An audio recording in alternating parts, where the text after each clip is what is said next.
नमस्कार साथियों, मैं दिनेश कुमार गौड़ अपने इस चैनल पे आपका स्वागत करता हूँ। वंदे मातरम। साथियों, मेरा जो पिछला अंक था तक्षक का, उस पे आपने बहुत उत्साहवर्धक रिस्पॉन्स दिए, कमेंट्स भी बड़े अच्छे हैं। मैं आपका सभी का आभार प्रकट करता हूँ और अपने वचन के हिसाब से सनातन धर्म पुनर्स्थापक सम्राट पुष्यमित्र के बारे में इस अंक में आपसे चर्चा करें। साथियों, लगभग 2500 साल पहले जब सिकंदर पोरस महाराज से हार के, थक के, अपने विश्व विजय का सपना तोड़ के और शिथिल हालत में हिंदुस्तान से वापस चला गया, अपना विश्व विजय का सपना उसका टूट चुका था। लेकिन उस समय बहुत से यवन जो है वो हिंदुस्तान में ही रह गए थे। इधर कलिंग के युद्ध के बाद जो है महान सम्राट अशोक ने बौद्ध धर्म अपना लिया। कालांतर पे उसके जो वंशज थे उन्होंने हिंदुस्तान के अंदर कह दिया कि सिर्फ बौद्ध धर्म रहेगा, हिंदुस्तान का राज धर्म बौद्ध धर्म होगा और हिंदुओं को जो है सनातन धर्म की कोई जगह नहीं है, और सनातन धर्म को समाप्त करना शुरू कर दिया। सनातनियों ने इसका विरोध किया, विशेषकर ब्राह्मणों ने, लेकिन उन सबको काट दिया गया। सबसे ज्यादा ब्राह्मण लोगों को काट दिया गया। बहुत से लाखों जो है हमारे सनातनी लोग मारे गए, हमारे मंदिर तोड़ दिए गए, और जो है जो सनातनी थे उनको बाध्य किया गया कि वो बौद्ध धर्म अपनाएं। पुष्यमित्र उस वक्त बालक थे, उनके सामने उनके माता पिता को बौद्ध धर्म अपनाने के लिए बाध्य किया गया। उन्होंने मना कर दिया तो उस निखिल छोटे से बच्चे के सामने ही उसके माता पिता को मार दिया। पुष्यमित्र की आंखों में खून उतर आया। उसने प्रतिज्ञा की कि एक दिन मैं इन बौद्धों से अपना जो है माता पिता का और सनातन धर्म का बदला लूंगा। और वो जो है जंगल में चला गया। ब्राह्मण वंश में था और योग क्रिया का सूक्ष्म ज्ञान था उसको, तो वहां पे जंगल में उसने योग क्रिया और अपने जो है वर्जिश वगैरह से अपने शरीर को बहुत बलिष्ठ कर लिया। एक बार जो है मगध के राजा बृहद्रथ जो है जंगल में जा रहे थे, अकेले थे, इतने में एक शेर उनके ऊपर झपटा और शेर उनको मारने ही वाला था। इतने में एक बीच में एक बहुत बलिष्ठ जो है पुरुष आ गया और उसने जो है भीम जो थे पहले उनकी जैसा शरीर था, और उसने शेर के जबड़े पकड़ के उसके 2 टुकड़े कर दिए। और राजा से कहा, आप जो है आप सुरक्षित हैं। राजा ने पूछा, आप कौन है? बोला, मैं एक सनातनी ब्राह्मण हूं। उसने कहा, क्या आप मेरे सेनापति बनोगे? तो उसने रक्त से अपना सर पे तिलक करके और आकाश की ओर देख के कहा, मातृभूमि के लिए सर्वोच्च कुर्बान करने के लिए मैं तैयार हूं। राजा उसको मगध ले आए, उप सेनापति बना दिया। थोड़े दिनों में उसके पराक्रम और उसके जो है कार्य प्रणाली को देखते हुए वो जो है सेनापति बन गया। मगध के जो राजा थे उनका जो बौद्ध धर्म के हिसाब से जो चलने का काम था, उसके कारण से जो है वो मगध के लोग कायर होते जा रहे थे। इतने में पता लगा कि लाखों की संख्या में यवन फिर जो है मगध पे आक्रमण करने आ रहे हैं। पुष्यमित्र ने जाके राजा को बताया। राजा ने कोई संज्ञा नहीं लिया। उसने कहा, हम युद्ध नहीं करना चाहते, युद्ध से रक्तपात होता है और जो है हम शांति प्रिय लोग हैं। पुष्यमित्र समझ गए कि अब मगध गुलाम होने वाला, वो दूसरी किस्म का आदमी था। वो अपने जो है चोरी पे विश्वास करने वाला आदमी था। उसकी तलवार खून से नहाने के लिए तैयार रहती थी, और वो जो है बदला लेने के लिए अगर कोई सामने आए तो उससे तैयार रहता था। और इसीलिए उसने अपने समय में सेना को भी मजबूत करना शुरू कर दिया था। जब राजा का रिस्पॉन्स ठंडा मिला तो उसने सेना को आह्वान किया और उनको कहा कि देखिए, मगध पे आक्रमण होने जा रहा है, और इस वक्त जो है हमारा एक कर्तव्य बनता है अपनी मातृभूमि पे जो है यवनों के पैर पड़े उससे पहले जो है हम उनको काट के रख दें। उसकी सेना जो है उसकी बात को मानती थी, क्योंकि वहां के नागरिकों में भय था कि अगर जो है यवनों ने हमला किया तो लूटपाट करेंगे, अत्याचार करेंगे, लोगों को मारेंगे, स्त्रियों के साथ बलात्कार करेंगे। तो इसलिए पुष्यमित्र की बात जो है उसके समर्थन में सभी आ गए। उसने सेना को तैयार करने का हुक्म दिया। राजा बृहद्रथ नाराज हो गए, वो आए। उसने कहा, सेनापति, तुमने किसके आदेश से जो है ये सेना जो है तैयार की है? उस मित्र ने कहा, मातृभूमि की रक्षा के लिए मुझे किसी के आदेश की आवश्यकता नहीं है। और सनातनी लोग किसी का आदेश नहीं लेते हैं। और ये कह के उसने वहीं पे एक ही वार के अंदर राजा बृहद्रथ का सर काट दिया, और लाल आंखों से उसने अपने सेना की तरफ देख के उद्घोष किया कि बताइए, आप क्या चाहते हैं?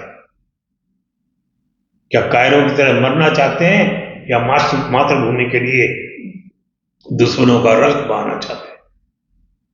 तो सारे जो सेना थी उसने कहा, नहीं महाराजा पुष्यमित्र, हम आपके जो है साथ हैं। उसने कहा, आज मैं महाराजा नहीं, आज मैं सेनापति हूं।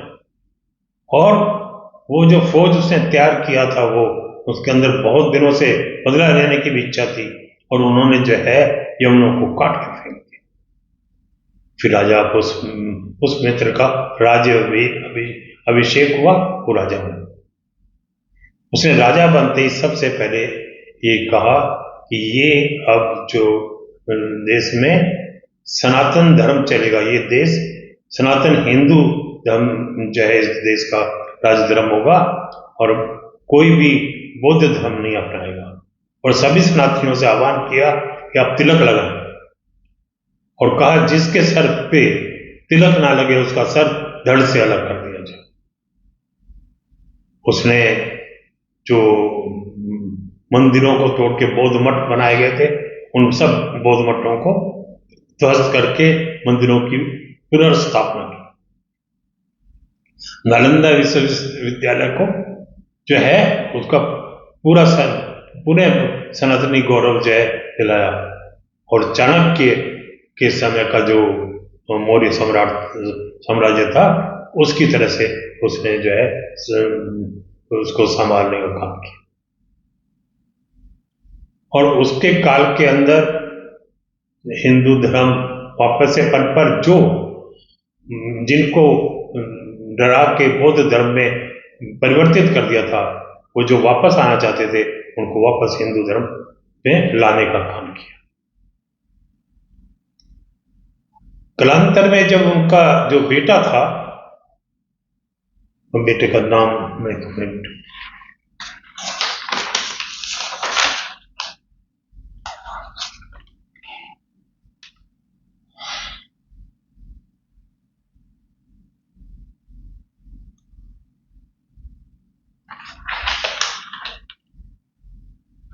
अग्निमित्र शुंग, वो जो है उसने इस कार्य को आगे बढ़ाया, और पूरे तिब्बत के अंदर जो है उसने जो है तिब्बत से बौद्धों को खदेड़ दिया, और तिब्बत को जो है भारत का अंग बनाया और चीन तक वो पहुंच गया।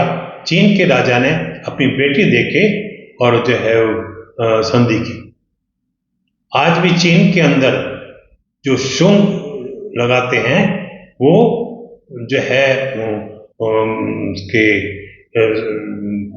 अग्निमित्र के वंशज ही कहलाते हैं। अगर पुष्यमित्र ने इतनी अच्छा काम ना किया होता तो भारत आज कंबोडिया की तरह होता। पंजाब, अफगानिस्तान, सिंध का जो ब्राह्मण वंशावली है उसके जो बहुत गौरवशाली वंशावली है, उसके बाद अगर किसी वंशावली का नाम आता तो वो पुष्यमित्र है। वो सबसे महान वंशावली उनके बाद कहलाती है। यहाँ तक कि पेशवा जी के से भी ज्यादा महान, जिन्होंने भी सनातन धर्म की बहुत रक्षा की। पुष्यमित्र जो है वो जानते थे कि अगर देश की रक्षा करनी है, धर्म को बचाना है, तो शास्त्र के साथ शस्त्र की भी पूजा करनी और शस्त्र की तैयारी करनी भी बहुत आवश्यक है। इसलिए उन्होंने जनता के अंदर इन दोनों कामों को बढ़ाने का काम किया। आज हमें गर्व होना चाहिए हमारे पूर्वजों पे, ऐसे जो है धर्म के पुनर्स्थापकों पे, जिन्होंने हमारे धर्म की रक्षा की, धर्म को पुनर्स्थापित किया। लेकिन ये जो वामपंथी इतिहासकार हैं, इन्होंने हमारे इन महान जो है वीरों की कोई भी जिक्र अपने इतिहास में नहीं किया। इसलिए जैसे मैंने पहले कहा, हमारा कर्तव्य है हम बताएं, अपने बच्चों को बताएं कि हम किस जो है महान परंपरा के जो है बंदे हैं। हमारे पूर्वज वो थे, उन्होंने कितने भी कष्ट आए अपने सनातन धर्म को नहीं छोड़ा और सनातन धर्म की रक्षा। और फिर कहूंगा आज भी वो समय, हमें जो भी सनातन विरोधी, चाहे वो राजनीतिक दल हो, चाहे वो जो है पत्रकार हो, एडवोकेट हो, वकील हो, उन सब का जो है ध्यान रखना और उनका बहिष्कार करना। और अपने जो ज्यादा से ज्यादा जो खरीदारी है वो हिंदुओं से करनी है, सनातनियों से करनी है। हम शादी करते हैं, बैंड जो करते हैं, तब हमें इसका ध्यान रखना है। कैटरिंग करते हैं तब हमें इसका ध्यान रखना है। भवन बनाते हैं तब हमें इसका ध्यान रखना है। और उन सभी ठेकेदारों से कह देना है कि मेरे यहाँ जो कार्य करेंगे वो सनातनी होने चाहिए, क्योंकि खाने में और में जो ये गंदगी फैलाते हैं, अपवित्रता करते हैं, वो हमें पसंद नहीं है। और हमें हमारे देश की रक्षा करनी। जो काम म्यांमार में उन्होंने किया था विदुर जी ने, वो काम हमें करना है। इनको जो देश विरोधी लोग हैं उनका आर्थिक बहिष्कार करना है। और जब आर्थिक बहिष्कार होता है तो सब अच्छे ठीक हो जाते हैं। इसलिए हमें अपनी ताकत भी बना के रखनी है और आर्थिक बहिष्कार भी करना है। हिंदू शांति प्रिय लोग जरूर हैं, लेकिन हमें यह भी ध्यान रखना है हमारी शांति को कोई कमजोरी ना समझे। और कोई हमको छेड़ेगा तो बागेश्वर धाम जी वाली बात है, जो छेड़ेगा तो उसको हम छोड़ेंगे। इन्हीं बातों के साथ फिर एक प्रार्थना, आप मेरा उत्साह इसी तरह बढ़ाते रहें। अगर मेरा वीडियो पसंद आया तो आप कृपया से लाइक कीजिएगा। मेरे चैनल को सब्सक्राइब नहीं किया तो सब्सक्राइब कीजिएगा और इसको शेयर कीजिएगा, ताकि हमारे जो जगह जगह जो हमारे बच्चे हैं जिनको ज्ञान नहीं है, उनको भी इस चीज का ज्ञान हो कि वो जो है अपने पूर्वजों के बारे में जान सके। और आपका इसी तरह उत्साह बढ़ाते रहे तो मैं वीरांगनाओं पे भी, ऐसी वीरांगनाएं जो जिनका इतिहास में कोई वो स्थान नहीं दिया, उनका भी आपको जरूर एपिसोड में लाऊंगा। और मैं जनरली ऐसे योद्धाओं और राजाओं का वर्णन यहाँ करता हूँ जिनको अभी कोई नहीं जानता। छत्रपति शिवाजी, महाराणा प्रताप वगैरह जो बड़े बड़े हैं, उनको तो फिर भी हम लोग जानते हैं, इनको हम नहीं जानते। तो पुनः फिर आपका धन्यवाद। जय हिंद।